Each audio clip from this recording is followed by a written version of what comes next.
Po enem dopoldnevu dežja, v bistvu tudi noči, ampak tisto ni važno, ker sem takrat spal. Se je končno vreme za silo naredilo, oziroma sonce še ne se, ampak vem, da bo kmalu.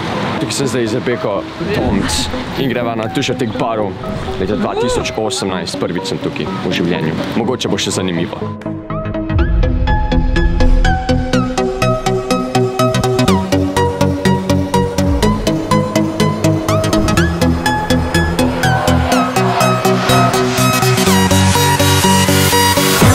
Tušetek baru se je končno začel. Vzdušje je zelo zabavno, veliko boljše, kakor je bilo vreme prej. Pa noro dober feeling je, ko lahko po cesti hodiš in ni avtomobilov. In ja, zdaj bomo očitno 3 kilometre hodili.